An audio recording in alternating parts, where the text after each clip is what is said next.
अगर हम एक पल के लिए कल्पना करें कि ये जो इतना विशाल और अनंत ब्रह्मांड है, ये किसी अचानक हुए अंधेरे धमाके से नहीं बना, मतलब जिसे हम बिग बैंग कहते हैं, उससे नहीं, बल्कि एक बहुत ही चमकते हुए सुनहरे ब्रह्मांडीय अंडे से पैदा हुआ था।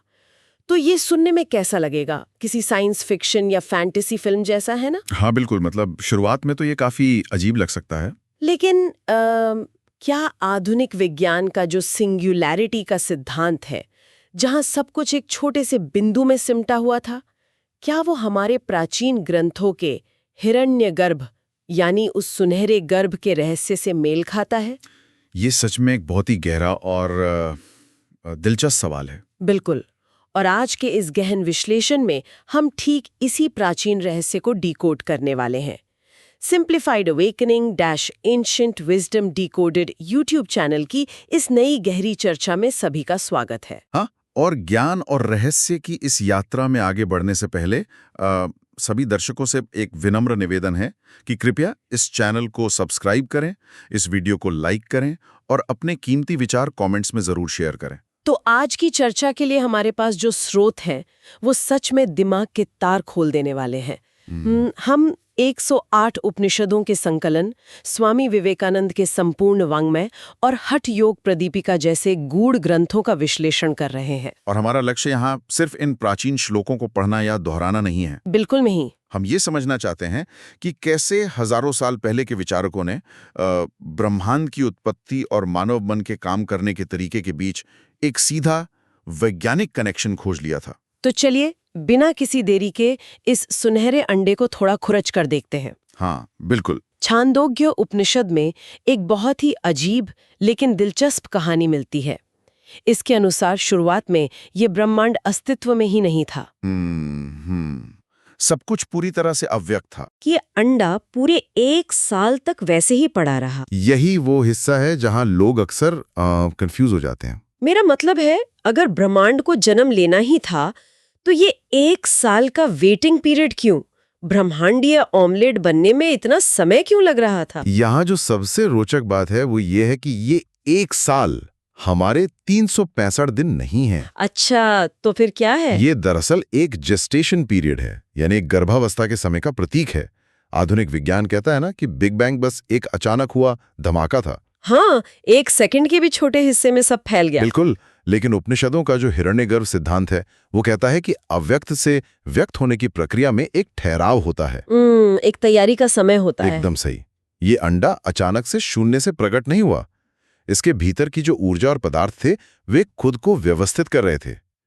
हिरण्यगर्भ का मतलब ही है स्वर्णगर्भ, जिन्स का प्रतीक है। हाँ, ब्रह्मांडीय बुद्धिमत्ता।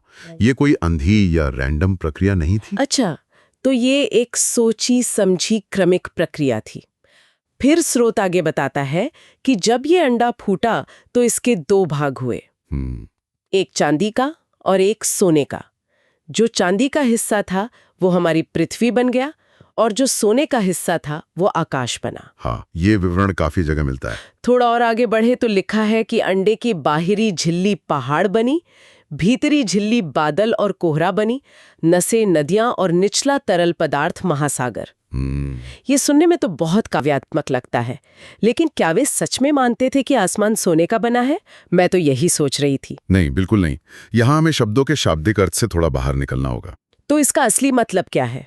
सोना और चांदी यहाँ घनत्व यानी डेंसिटी और ऊर्जा के स्तर को दर्शाते हैं। घनत्व मतलब भारीपन। हाँ, चांदी का मतलब है भारी, स्थूल पदार्थ जैसे हमारी पृथ्वी, और सोना प्रतीक है सूक्ष्म, हल्की और प्रकाशमान ऊर्जा का, जैसे कि आकाश या हमारा अंतरिक्ष। बिल्कुल। और जब इस अंडे के फूटने की बात होती है तो एक मिनट, क्या अंडे के फूटने का मतलब वही है जिसे आज हम विस्तार या एक्सपेंशन कहते हैं? सटीक रूप से उपनिषद कहता है कि जब सूर्य का जन्म हुआ तो एक बहुत बड़ी ध्वनि या नाद उत्पन्न हुआ। अब आधुनिक भौतिकी की सिंगुलैरिटी की अवस्था को याद कीजिए, जहां सारा ब्रह्मांड, सारा पदार्थ और ऊर्जा एक अत्यंत छोटे सघन बिंदु में समाहित थी। और फिर वो बिंदु तेजी से फैला। हाँ, यह अंडा वही सिंगुलैरिटी का बिंदु है जिसमें पूरा ब्रह्मांड अपने अव्यक्त रूप में मौजूद है। ये सब सुनने में बहुत तार्किक लग रहा है, लेकिन यहाँ मेरे दिमाग में एक बहुत ही बुनियादी सवाल आ रहा है। बताइए। अगर अंडा फूटा और उससे ये सब कुछ बना, तो उस अंडे को किसने बनाया? मतलब अगर ब्रह्मांड की शुरुआत किसी बिंदु से हुई, तो वो बिंदु कहाँ से आया? यही वो सवाल है जहां स्वामी विवेकानंद की दार्शनिक स्पष्टता पुरानी धारणाओं को पूरी तरह से तोड़ देती है। अच्छा, वो कैसे? हमारे स्रोतों में विवेकानंद जी का जो विश्लेषण है वो पश्चिमी सोच को सीधे चुनौती देता है। पश्चिमी दुनिया में अक्सर ये माना जाता रहा है कि ईश्वर ने शून्य से सब कुछ पैदा कर दिया। Creation out of nothing. बिल्कुल। लेकिन विवेकानंद जी कहते हैं कि शून्य से कुछ भी पैदा करना पूरी तरह से बेतुका है। सच में? हाँ, वे बताते हैं कि संस्कृत भाषा में क्रिएशन यानी शून्य से कुछ नया बनाने के लिए कोई शब्द ही नहीं है। रुकिए, ये तो सिर्फ शब्दों का खेल लग रहा है मुझे। हम क्रिएशन कहें या सृष्टि, बात तो एक ही है ना, ब्रह्मांड तो बना ही है। नहीं, ये सिर्फ शब्दों का खेल नहीं है, इसके पीछे बहुत गहरा विज्ञान है। कैसा विज्ञान? विवेकानंद जी समझाते हैं कि सही शब्द सृष्टि है, जिसका मतलब क्रिएशन नहीं बल्कि प्रोजेक्शन है। प्रोजेक्शन? हाँ, इसे आधुनिक विज्ञान के ऊर्जा के संरक्षण के नियम यानी law of conservation of energy से जोड़कर देखिए। विज्ञान क्या कहता है? कि ऊर्जा को न तो बनाया जा सकता है और न ही नष्ट किया जा सकता है। बिल्कुल, वो सिर्फ अपना रूप बदलती है। ओह, तो इसका मतलब है कि ब्रह्मांड में कुछ भी नया नहीं बन रहा है? एकदम सही। जो पहले से मौजूद था वही अलग अलग रूपों में बस प्रोजेक्ट हो रहा है। जैसे किसी फिल्म प्रोजेक्टर में पूरी फिल्म रील पर पहले से मौजूद होती है और हम उसे बस पर्दे पर खुलते हुए देखते हैं। ये बिल्कुल सही एनालॉजी है। स्वामी जी ने इसके लिए एक और बहुत सुंदर रूपक दिया है। बीज और पेड़ का? जैसे एक छोटे से बीज के अंदर पूरा का पूरा विशाल पेड़ पहले से ही इन्वॉल्व्ड या अंतर्निहित होता है। पेड़ शून्य से नहीं बनता, वो बस बीज का ही विस्तार है। हाँ, इसी तरह स्वामी जी कल्प के चक्र की बात करते हैं। ये ब्रह्मांड एक चक्र में काम करता है। कैसा चक्र? ये संकुचित होता है, जिसे वे संकोच कहते हैं, और फिर ये फैलता है, जिसे विकास कहते हैं। संकोच और विकास? हाँ, जब सब कुछ संकुचित होकर बीज रूप में आ जाता है तो उसे हम प्रलय कहते हैं। ये तो ऐसा हुआ जैसे ब्रह्मांड सांस ले रहा हो। सांस अंदर खींची, सब कुछ सिकुड़ गया, प्रलय हो गई। और फिर सांस बाहर छोड़ी तो सब कुछ फैल गया, ब्रह्मांड का प्रोजेक्शन हो गया।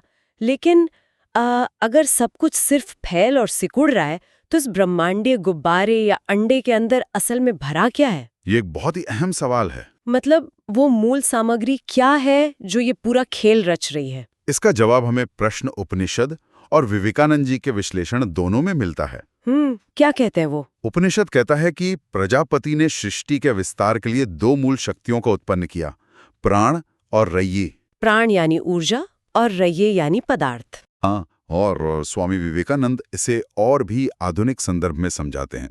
वे कहते हैं कि इस ब्रह्मांड की एकमात्र मूल सामग्री है आकाश। आकाश? हाँ, जिसे ईथर भी कह सकते हैं, और ब्रह्मांड की एकमात्र मूल शक्ति है प्राण। आकाश को हम थोड़ा और खोल सकते हैं।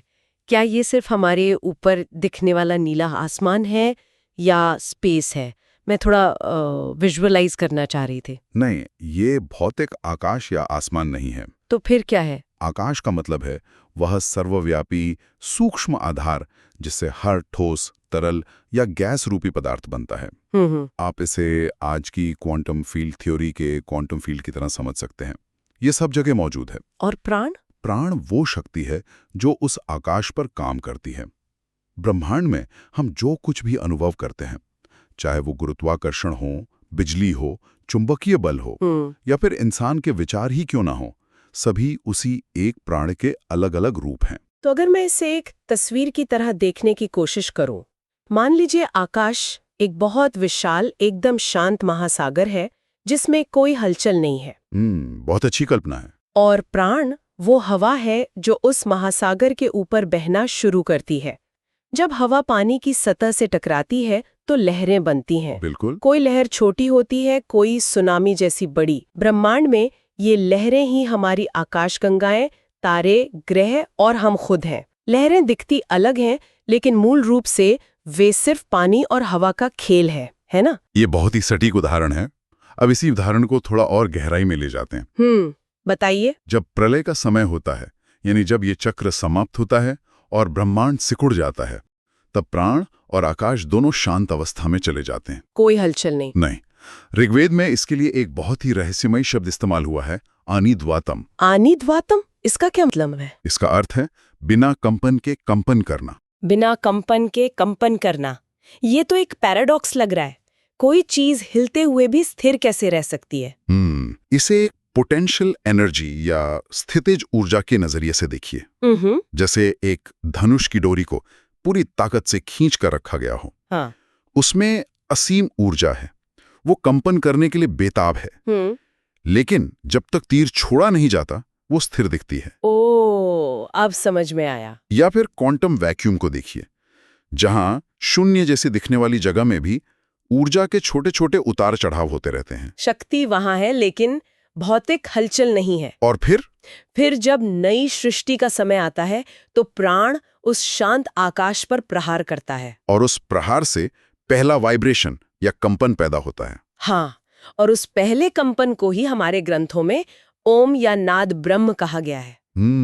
नाद ब्रह्म यानी ध्वनि का विस्तार। बिल्कुल। इस पहली ध्वनि या आवृत्ति से ही आकाश में लहरें उठनी शुरू होती हैं और पदार्थ आकार लेने लगता है। वाह, क्या बात है। और मजेदार बात यह है कि आधुनिक विज्ञान की स्ट्रिंग थ्योरी भी यही कह रही है आज। अच्छा, स्ट्रिंग थ्योरी भी यही मानती है? हाँ, उसके अनुसार ब्रह्मांड के सबसे छोटे कण कोई ठोस गोलियां नहीं है, बल्कि ऊर्जा के सूक्ष्म धागे हैं जो अलग अलग फ्रीक्वेंसी पर कंपन कर रहे हैं। यानी पूरा ब्रह्मांड सिर्फ एक वाइब्रेटिंग ऊर्जा है। बिल्कुल। ये सच में रोंगटे खड़े कर देने वाला है। मतलब प्राचीन ऋषि हजारों साल पहले स्ट्रिंग थ्योरी और क्वांटम फील्ड्स की बात प्रतीकात्मक भाषा में कर रहे थे। हाँ, ये अपने आप में एक बहुत बड़ी खोज है। लेकिन यहाँ आकर हमारी चर्चा एक और दिलचस्प मोड़ लेती है। कौन सा मोड़? अब तक हम बाहरी ब्रह्मांड, आकाशगंगाओं और बिग बैंग की बात कर रहे हैं, लेकिन हमारे स्रोत बताते हैं कि ये सारा विज्ञान सिर्फ टेलीस्कोप से देखने वाली चीज नहीं है। बिल्कुल नहीं। हर्मेटिक दर्शन और उपनिषदों का एक बहुत ही प्रसिद्ध सिद्धांत है, यथा पिंडे तथा ब्रह्मांडे। हाँ, ये इस पूरे दर्शन का सबसे गहरा और व्यवहारिक हिस्सा है। छांदोग्य उपनिषद बहुत ही स्पष्ट रूप से कहता है कि हमारे हृदय के कमल के अंदर का आकाश उतना ही विशाल है जितना बाहर का ये अनंत ब्रह्मांड। मतलब हमारे अंदर भी एक ब्रह्मांड है। हाँ, इसके अंदर भी सूरज, चांद, तारे और बिजलियां मौजूद हैं।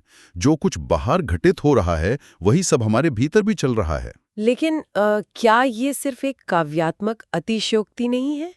मतलब मेरे सीने के अंदर एक छोटा सा दिल है जो खून पंप कर रहा है, उसमें आकाश गंगाएं कहाँ से आ गईं? ये तो सिर्फ कहने की बातें लगती हैं। अगर हम इसे भौतिक अंगों के नजरिए से देखेंगे तो ये कविता ही लगेगी। लेकिन अगर हम इसे ऊर्जा और चेतना के नजरिए से देखें तो ये विशुद्ध विज्ञान है। कैसे? स्वामी विवेकानंद समझाते हैं कि मानव शरीर कोई साधारण मांस का पुतला नहीं है, बल्कि ये पूरे ब्रह्मांड का एक सूक्ष्म मॉडल है, जिसे हम माइक्रोकॉस्म कहते हैं। अच्छा, माइक्रोकॉस्म। हाँ, जो सूक्ष्म शक्तियां, जो प्राण और आकाश बाहर सितारों को नचा रहे हैं, वही प्राण हमारे शरीर के भीतर हमारी श्वास, हमारे विचारों और हमारे नर्वस सिस्टम को चला रहे हैं। ओह, अब समझ आया। और यहीं पर हमारे स्रोतों में शामिल हठ योग प्रदीपिका का महत्व समझ में आता है। हाँ, हठ योग। जब हम हठ योग सुनते हैं तो दिमाग में किसी रबर की मैट पर शरीर को अलग अलग आसनों में मोड़ने की तस्वीर आती है। बिल्कुल, आजकल यही माना जाता है। लेकिन हमारे स्रोत बताते हैं कि इसका मतलब कुछ और ही है। अगर मैं सही समझ रही हूँ तो इसके नाम में ही ब्रह्मांडीय रहस्य छुपा है। एकदम सही। हा का अर्थ है प्राण यानी सूर्य या जीवन शक्ति, और ठ का अर्थ है मन यानी चंद्रमा या मानसिक ऊर्जा। एकदम सही। और अगर इसे हम आज के न्यूरोबायोलॉजी से जोड़ें तो यह और भी हैरान करने वाला है। अच्छा, न्यूरोबायोलॉजी से कैसे जुड़ता है ये? हमारा ऑटोनॉमिक नर्वस सिस्टम 2 हिस्सों में बटा है, सिंपैथेटिक और पैरासिम्पैथेटिक। सिंपैथेटिक सिस्टम फाइट या फ्लाइट यानी क्रिया और ऊर्जा को नियंत्रित करता है, जिसे हम सूर्य या प्राण नाड़ी कह सकते हैं। और पैरासिम्पैथेटिक सिस्टम शरीर को आराम और शांत करने का काम करता है ना? बिल्कुल, जिसे हम चंद्र या मन नाड़ी कह सकते हैं। तो इसका मतलब हठ योग कोई साधारण कसरत नहीं है, बल्कि ये हमारे अपने शरीर के भीतर मौजूद इन ब्रह्मांडीय शक्तियों यानी सूर्य और चंद्रमा को बैलेंस करने की एक तकनीक है। हाँ, हठ योग वास्तव में इन दोनों ऊर्जाओं के मिलन का विज्ञान है।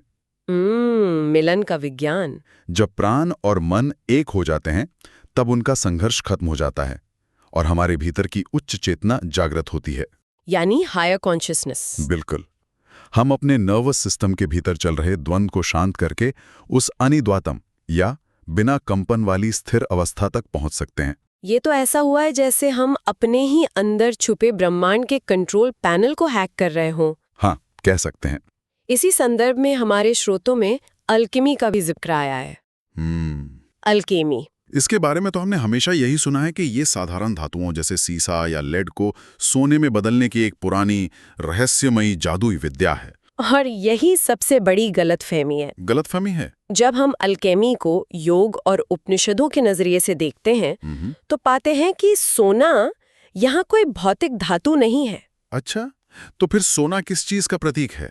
यह एक रूपक है। जैसे कच्चे तेल को रिफाइन करके शुद्ध ईंधन बनाया जाता है, वैसे ही योग और ध्यान के माध्यम से मानव की मूल प्रवृत्तियों, हमारे अज्ञान, डर और सीमित सोच को, जो कि सीसा है इस उदाहरण में, बिल्कुल, उसे शुद्ध करके हम ब्रह्मांडीय चेतना या आत्मज्ञान के सोने में बदल सकते हैं। तो हमारे अंदर का जो मन है, जो हमेशा अस्थिर रहता है, उसमें स्थिरता लाना ही इस आंतरिक अल्कीमी का उद्देश्य है। 100% सही। तो अगर हम इस पूरी चर्चा के सारे तारों को एक साथ जोड़ें, तो बिग बैंग सिर्फ अरबों साल पहले हुई एक खगोलीय घटना नहीं है। बिल्कुल नहीं। ब्रह्मांड का ये हिरण्यगर्भ शून्य से नहीं निकला, बल्कि ये प्राण और आकाश का एक अनंत नृत्य है। एक बहुत ही सुंदर नृत्य। और सबसे बड़ी बात, ये सिर्फ बाहरी अंतरिक्ष में नहीं हो रहा। ये फैलाव, ये सिकुड़न, शक्तियों का ये टकराव हमारे अपने दिमाग, हमारे नर्वस सिस्टम और हमारी हर सांस में हर पल हो रहा है। जी हाँ। हम सचमुच उस असीम हिरण्यगर्भ के ही छोटे चलते फिरते रूप हैं। और यही इस ज्ञान की सबसे बड़ी सुंदरता है। आधुनिक विज्ञान बाहरी दुनिया का विश्लेषण करके जिस थ्योरी ऑफ एवरीथिंग या एक मूल ऊर्जा तक पहुंचने की कोशिश कर रहा है, प्राचीन विचारकों ने उसी एक शक्ति को अपने भीतर झांक कर खोज लिया था। ये तो वाकई हैरान करने वाला है। यह हमें बताता है कि विकास सिर्फ शारीरिक बनावट तक सीमित नहीं है। मानव चेतना लगातार विकसित हो रही है। हम अपनी क्षमताओं के अंत तक नहीं पहुंचे हैं, बल्कि हम तो अभी बस शुरुआत कर रहे हैं। और यही बात इस पूरी गहरी चर्चा को इतना प्रासंगिक बनाती है।